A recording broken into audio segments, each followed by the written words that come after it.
Don Juan Manuel se consideraba a sí mismo como un especialista del tema caballeresco, al menos le interesaba presentarse como tal. En el libro de los Estados no duda en hacer una especie de aquesus de sí mismo por la boca del predicador Julio, quien dice ser su amigo y haber sido su ayo en aquella tierra lejana llamada Castilla. Al final de una especie de microbiografía de don Joan, Julio le confiesa al infante de dónde le viene ese saber caballeresco, siendo él predicador. Dice: «Sope yo por él muchas cosas que pertenecen a la caballería, de que yo non sabría tanto, porque so clérigo, et el mio oficio es más de pedricar que usar de caballería». La presencia de don Joan en el libro de los Estados como máxima autoritas en lo tocante a caballería va aún más lejos. En varios lugares, el mismo Julio remite a dos obras de su supuesto amigo, en las que el infante, pero también el lector, claro, hallará todo lo que quiera saber sobre la caballería.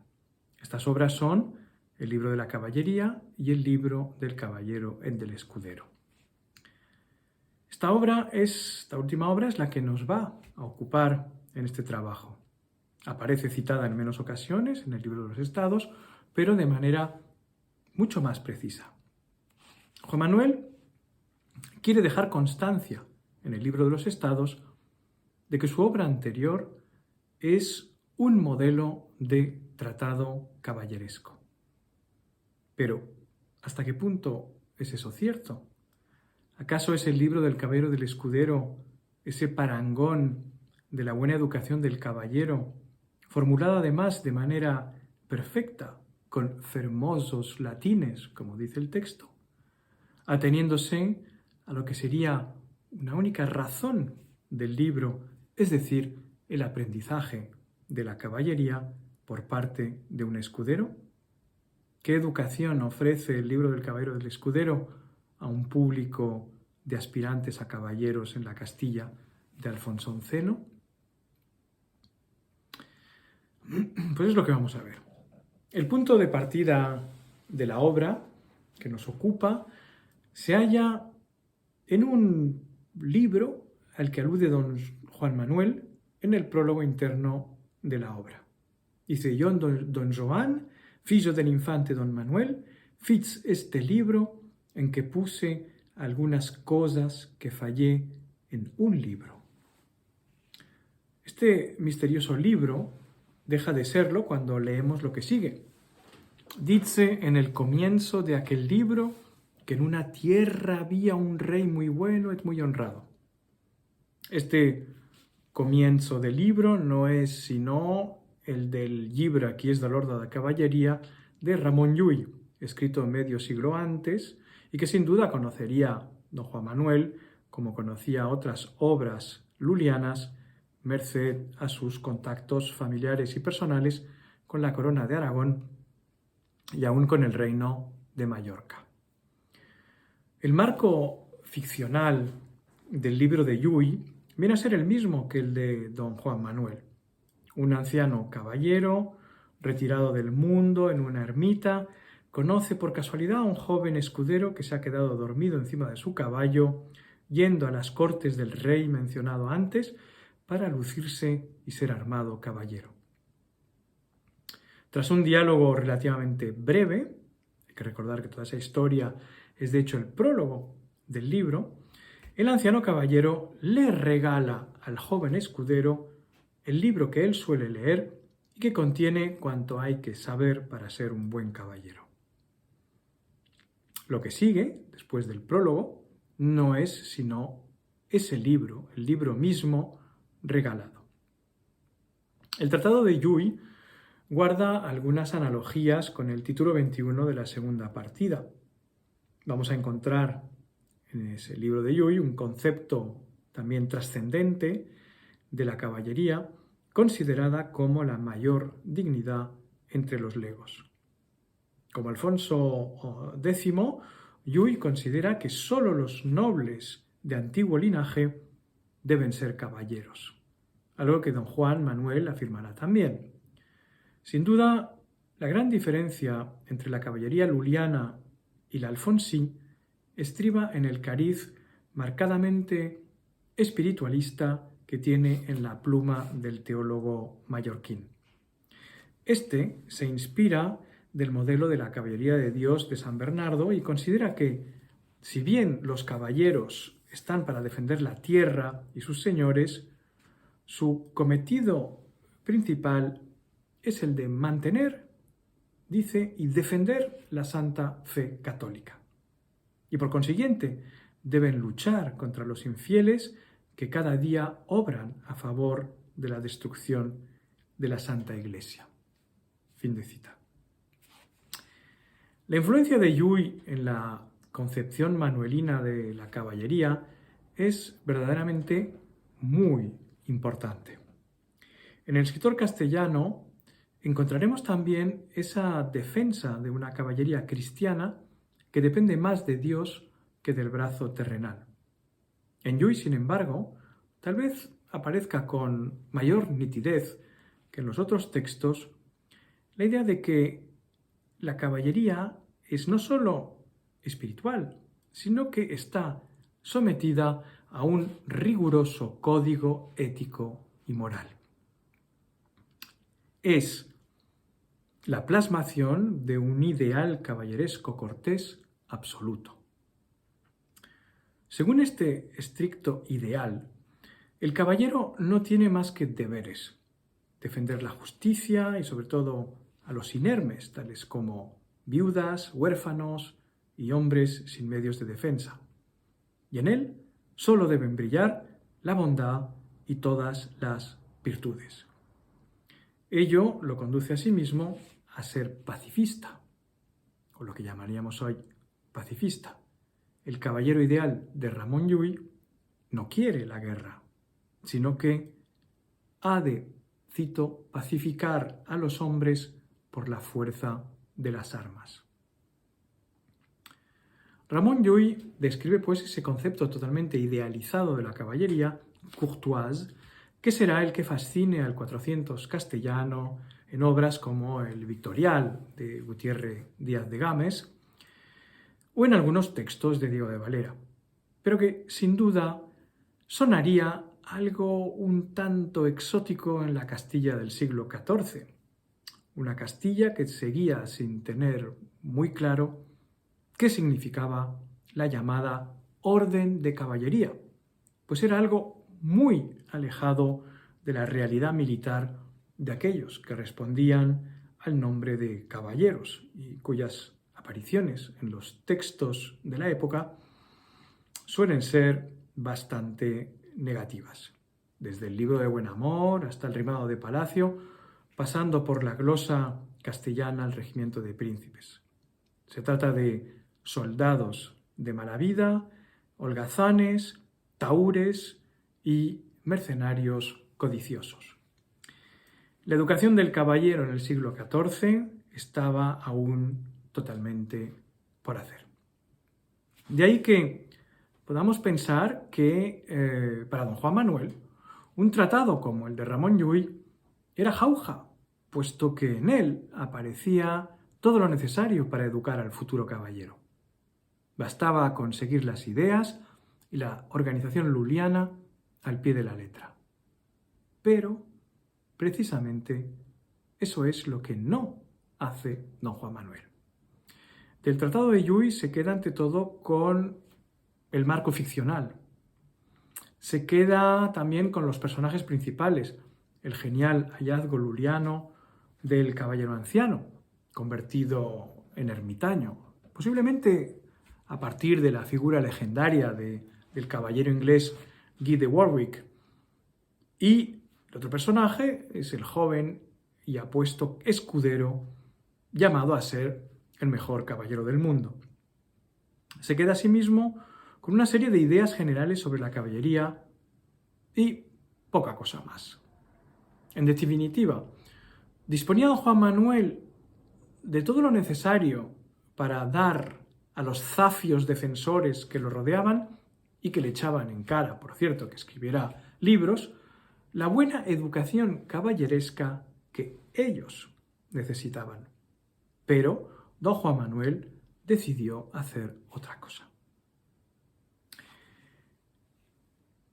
¿Qué es lo que hace con su tratado? Pues bien, de los 26 temas o capítulos que versan sobre las más diversas y pintorescas cosas, los cielos, las piedras, las aves, los pescados, etc., tan solo uno, o a lo sumo dos, hablan de caballería.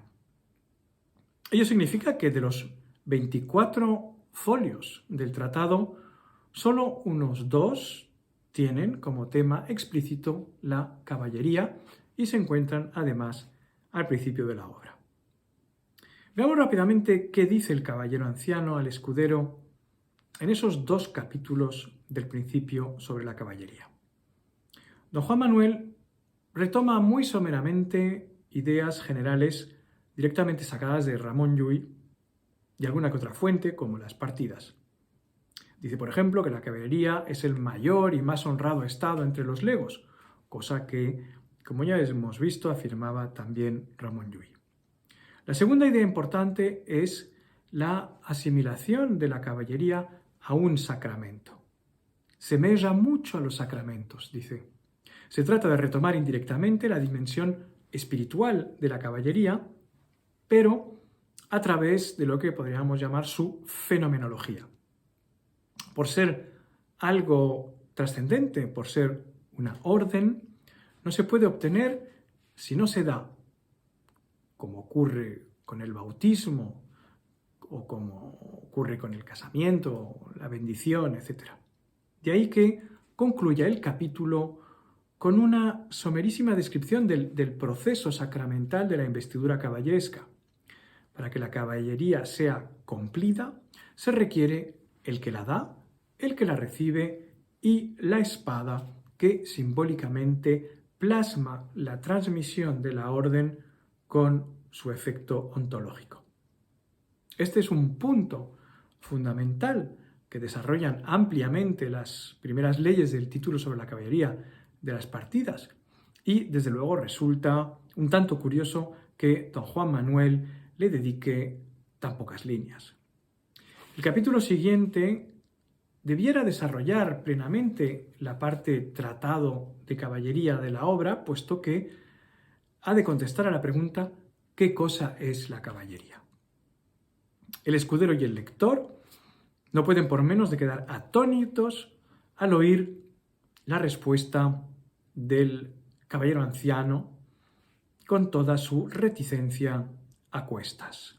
Dice, había menester muchas palabras para no mostrar todo cumplidamente, et sería muy grande partimiento. Non vos quiero decir en ella, sino pocas palabras. Pero si vos quisieredes saber todo esto que me preguntastes de la caballería, cumplidamente, leed un libro que fizo un sabio que dicen Vegesio, y lo fallaredes todo. No puede haber renuncia más explícita. El tratado sobre la caballería, y no olvidemos que así es como Julio presenta el libro en el libro de los estados, se va a convertir en unas pocas palabras. Las pocas palabras que dice el caballero anciano giran en torno a tres cosas. La caballería está supeditada a la gracia de Dios y para conservarla y llevarla adelante son necesarios el seso y la vergüenza, dos nociones fundamentales que, como ya he dicho, don Juan Manuel encuentra en Vegesio y en Llull, quien insiste sobremanera en la noción de seny, el sentido común, el buen sentido, es decir, el seso tal y como lo define don Juan Manuel, y que es, por cierto, un aspecto que prácticamente no aparece en las partidas del Rey Sabio. Si en cambio aparece en las partidas esta noción de vergüenza que tanto Alfonso como don Juan Manuel glosan y desarrollan mucho más que el mallorquín, que se contenta con retomar el concepto vegesiano de verecundia. Tanto para Alfonso como para don Juan Manuel, la vergüenza se convierte en la piedra de toque de la caballería, pero con un uso distinto. En las partidas la vergüenza tiene una dimensión sociopolítica, es lo que justifica que los caballeros tengan que ser nobles, mientras que en don Juan Manuel, la vergüenza tiene una dimensión estrictamente moral. Es una fuerza que apremia a los caballeros a comportarse bien para no ofender a Dios.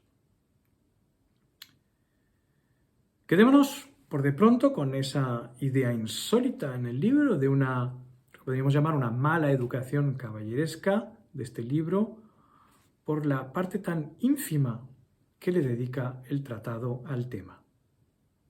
Tendremos que fijarnos entonces en los demás aspectos para intentar ver si esos otros ámbitos, esos otros temas que trata el libro, si es ahí donde está la buena educación del caballero o al contrario, una educación que sería aún peor para él. Ciertamente, es responsabilidad del caballero anciano, y en primera instancia de don Juan Manuel, que los capítulos sobre la caballería no sean más extensos. Ahora bien, siguiendo el mismo razonamiento, es responsabilidad del escudero mancebo que las preguntas que le hace al viejo caballero tengan tan poco que ver con el tema de la caballería, puesto que es él quien las ha formulado. Y el anciano caballero, por cortesía, entre otras cosas, se siente obligado a contestar, aunque a menudo con mal talante. El problema del contenido de este libro reside precisamente ahí, en esa constatación a la vez evidente y traída por los cabellos de que, por ser en manera de preguntas y respuestas, son las preguntas las que determinan el contenido del libro. Esa es la regla del juego, y prácticamente todas las preguntas del joven escudero no son las adecuadas para instruirlo en el oficio de la caballería. Lo que sí parece claro es que era a don Juan Manuel a quien no le apetecía demasiado seguir hablando de caballería, tras haber compuesto, quizás por esas fechas, su desaparecido libro de la caballería, y que tenía ganas de tratar otros temas, precisamente los que plantea el joven escudero, esos temas que no dejarán de fascinarle a lo largo de su obra escrita, y que son temas tan ajenos a su oficio de defensor. Salvo contadas excepciones, las preguntas que plantea el joven escudero son las de un estudiante, las de un futuro clérigo o letrado, con todo el afán incontrolable de saber que tiene la mancebía. En efecto, esas preguntas tienen que ver con las ciencias que se estudian en las escuelas y no con el oficio de caballería. Prácticamente, al principio de cada respuesta, el caballero anciano se ve obligado a hacer una especie de captatio benevolentiae para justificar lo somero, en apariencia, de sus respuestas. Pero no se trata tan solo de hacer una coqueta captatio benevolentiae dirigida tanto al destinatario interno como al externo, al lector, para que nadie le reproche lo poco profesional de sus respuestas. En un momento dado, afirma lo inapropiado de esos saberes en aquellos que no son profesionales de dichas ciencias, es decir, aquellos que no forman parte del estado de los oradores. Los legos, dice el caballero anciano, no tienen que conocer ciertas cosas que tienen que ver con la teología o la escatología. Estamos en un capítulo, el 34, sobre el infierno precisamente. Y dice, los legos non son tenidos a saber de ellas, sino creer simplemente lo que Santa Iglesia manda. Esto se comprueba aún más en los caballeros, puesto que ya tienen otras misiones muy importantes. Mayormente los caballeros que han tanto de fazer en mantener el estado en que están, que es de muy gran peligro, de muy gran trabajo, que no han tiempo ni letradura para lo poder saber cumplidamente. Así pues, sin querer hablar más de caballería, el astuto don Juan Manuel va destilando, como quien no quiere la cosa, informaciones esenciales, como la de que los caballeros no deben pretender saber lo que se sale de su campo profesional y de su praxis.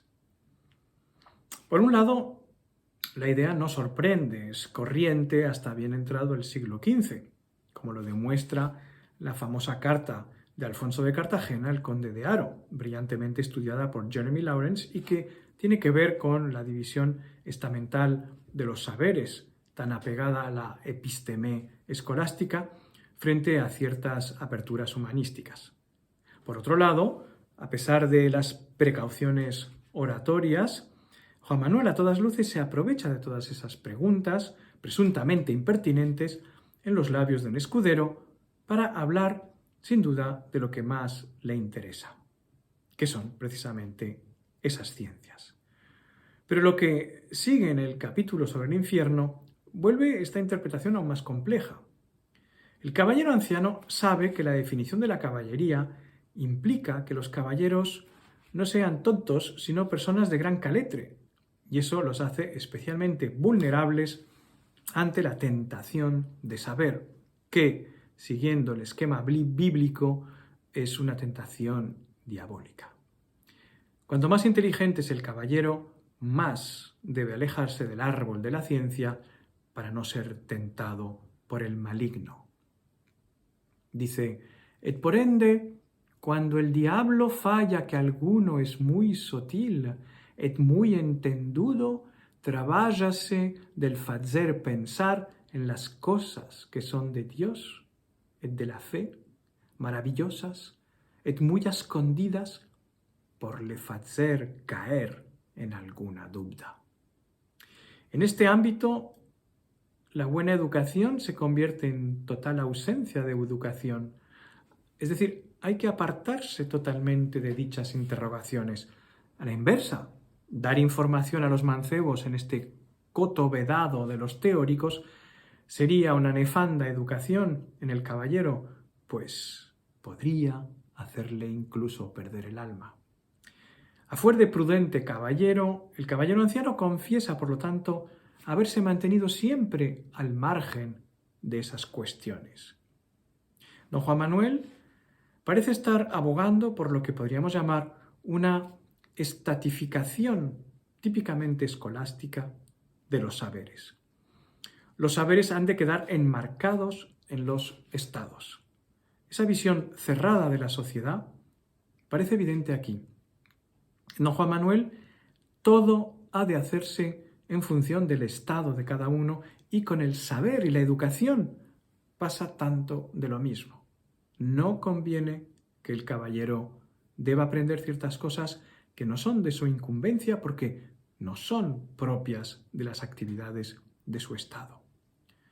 Todo eso plantea el problema de saber si la caballería necesita una ciencia específica o no.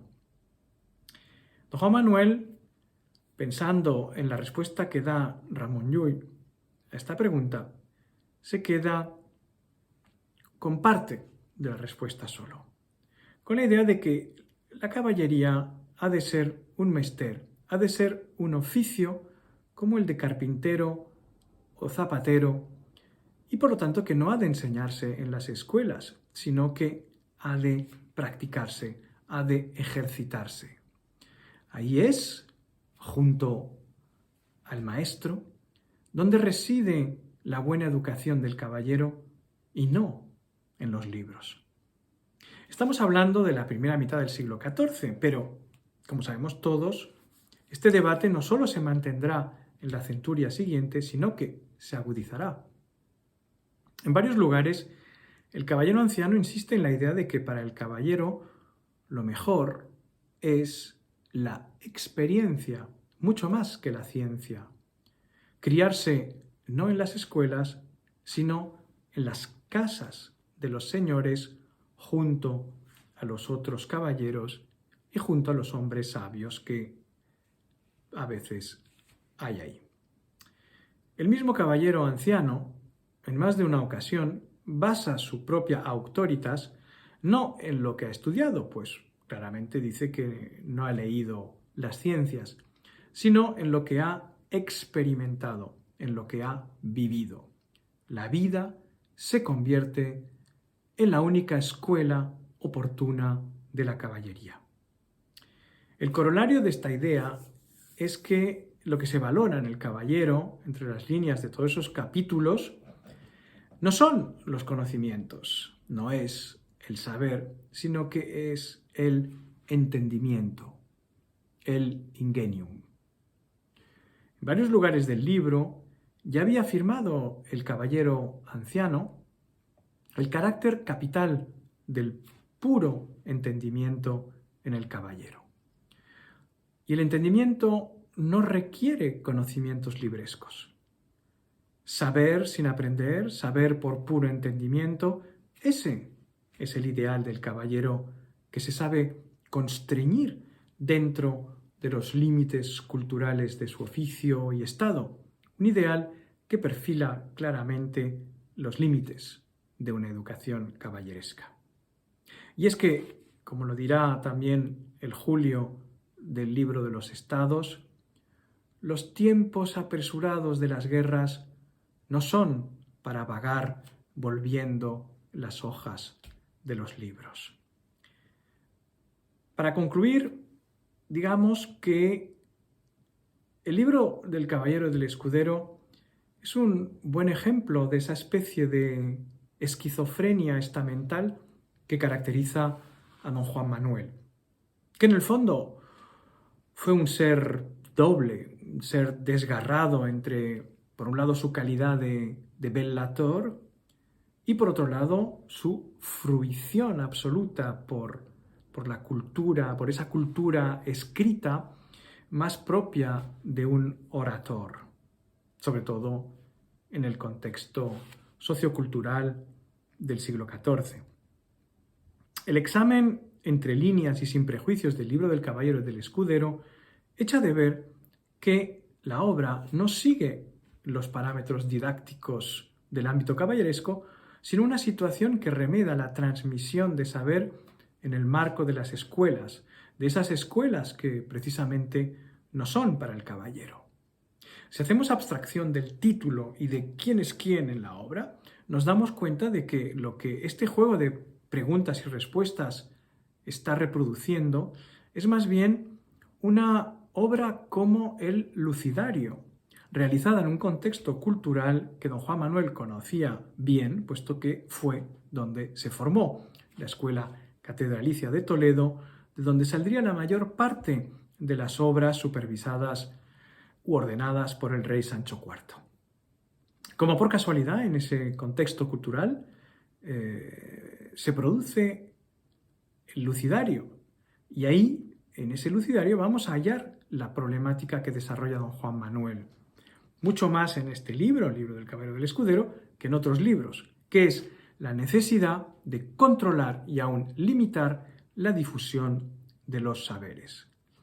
En el prólogo del Lucidario, el rey Sancho IV ordena el libro que está prologando porque, dice, los entendimientos de los hombres se quieren extender a saber y a demandar las cosas más que les es dado e non les abonda saber. De esa voluntad de saber vienen las herejías y todos los errores de los que habla en términos muy parecidos don Juan Manuel en el referido capítulo sobre el infierno. De nuevo, el temible árbol de la ciencia. Hay que controlar, por lo tanto, la educación de todos esos mancebos que quieren saber más de lo que deben, darles lo justo para calmarles momentáneamente la sed, pero no para saciarles. En realidad, el libro de don Juan Manuel no es sino el Lucidario de los caballeros, compartiendo con los letrados toledanos de Sancho una misma representación de los saberes y sus peligros. La consecuencia es que el libro del Caballero del Escudero desarrolla una educación doblemente decepcionante para el lector, porque considera, por un lado, que la caballería no es objeto de saber, y porque, por otro lado, frustra la eventual ansia de conocimientos enciclopédicos de ese mancebo que es en el fondo una metáfora del lector. Eso sin duda provocó que los primeros lectores del libro del Caballero del Escudero no encontrasen en él lo que andaban buscando.